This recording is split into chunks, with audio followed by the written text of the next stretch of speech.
Xavier, where do you want to go? Do you want to go Baby Keem's new project, or do you want me to walk back some of my Bruno slander right now, um, with also acknowledging exactly what I was saying about Bruno, which is what's Bruno's identity. But anyway, where you want to go?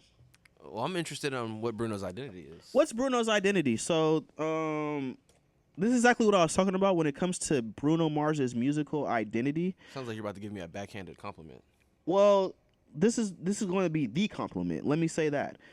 This album that just came out, I believe it was called The Romantic by Bruno Mars, was a very great listen. As I mentioned on this podcast earlier, I will be going to see Bruno Mars live in concert later this year.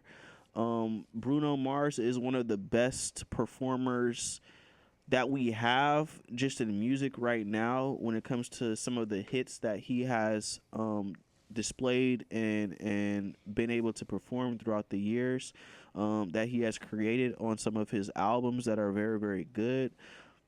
24 Karat Magic was his last album, and it was very, very great.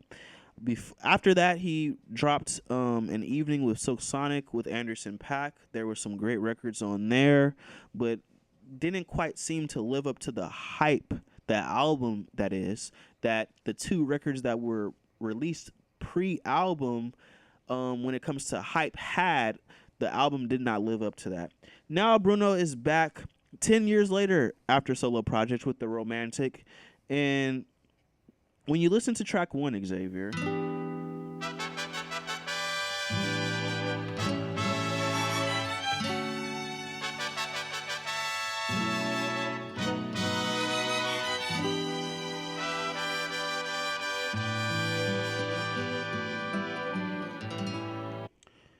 I just played the first 18 seconds. Based on that first 18 seconds, mariachi style, what do you think that he's hinting at? Daniel Hernandez, a.k.a. Bruno Mars. Yeah, Hispanic Mars. Don't think that he necessarily went all the way into this. This record is great. Let me just listen. Let's listen to some of the singing. Just a chance. Hey. To win your heart. Noodle Bruno on your phones. The Romantic. Beyond the stars. I'll do anything. Anything you ask me to. I never said the music was bad, ladies and gentlemen. The moon. Watch me learn to fly. Ain't a mountain you could point to. I wouldn't climb. It's crazy, but it's true. There's nothing I won't do. I'd risk it all for you. To hold your hand. Hey. And call you mine. I'm trying to be your man till the end of time. Oh, I'll do anything, anything you ask me to.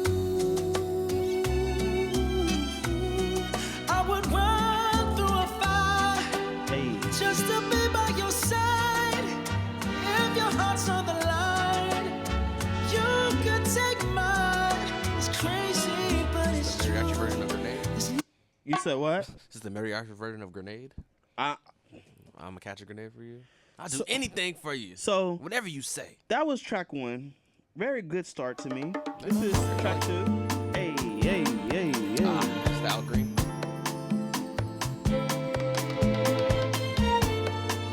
You just fired him. Concert gonna be fire. Live music with this. What you wear to this concert though? Like, what's the? Yeah, what do I wear to this? What do I wear to this? Like, okay, I gotta look at the girl, you in trouble tonight. This is hard. I feel like dancing. I feel like dancing. Little mama, you turn me on. Little mama, you turn me on. Move your body right here, just a little closer, next to mine. Come on and cha-cha-cha with me. Fully left Silk Sonic. And I'ma cha-cha-cha with you tonight. My problem with this, and I just played the first 2 tracks, Xavier. I think my first impressions in listening to this album was, damn, this is gonna sound good live with the live band. Yes. My only question for Bruno Mars fans and for Bruno Mars himself is exactly what I asked before this album came out and exactly what I knew was going to happen. What is the identity of Bruno Mars? Is it Al Green-esque 70s, 80s music? Is it the mariachi Latin style? Where was his mind and where were these concepts in this album? Bruno Mars music will always sound great, ladies and gentlemen. Bruno Mars music will always sound great. Great production, great beats, great everything, and the man can sing.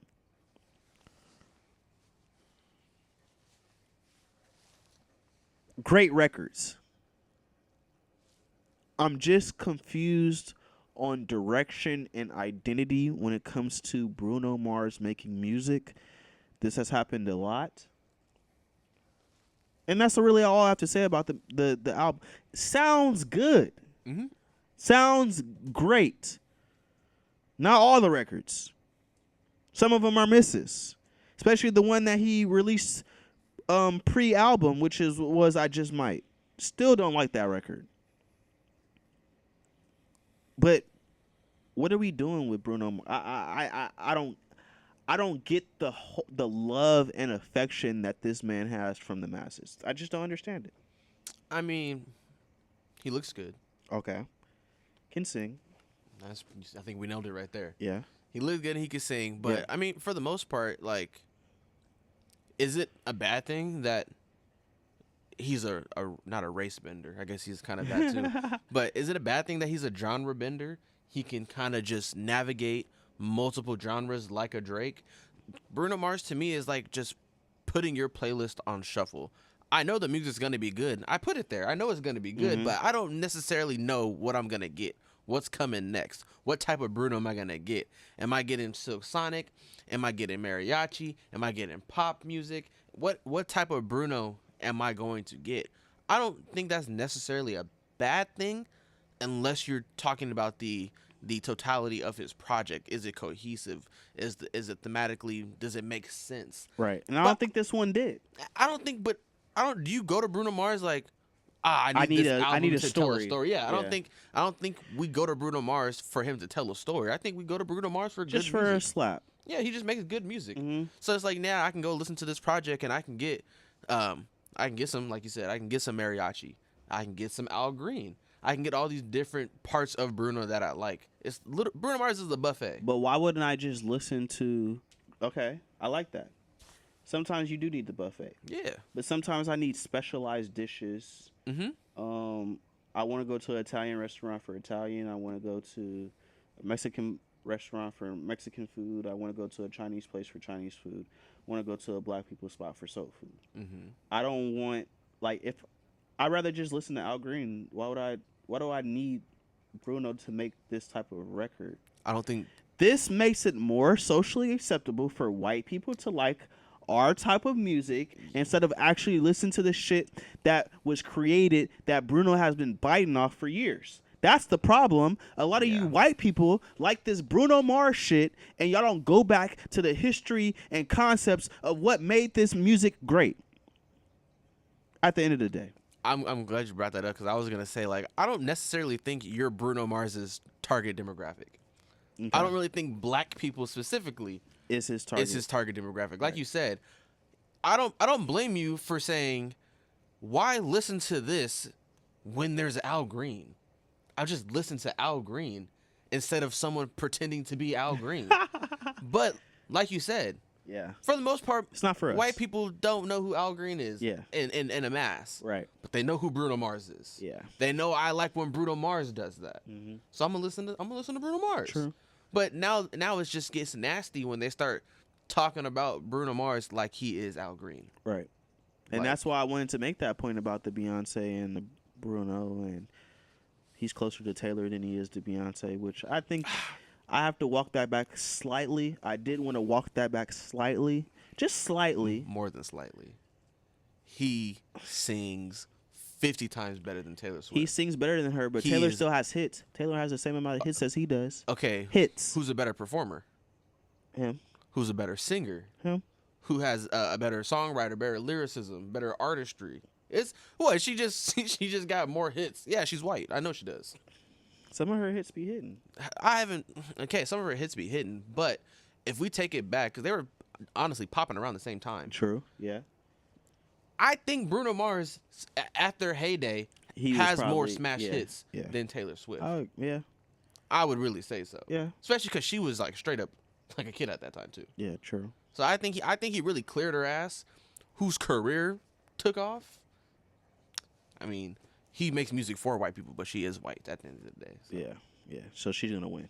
Oh yeah. White wins. But like yeah, just like Beyonce, like they still have those arguments to this day, Right. trying to compare Beyonce and Taylor Swift, like they should even be in the same conversation together. But for some reason, I don't want to sound like a hater.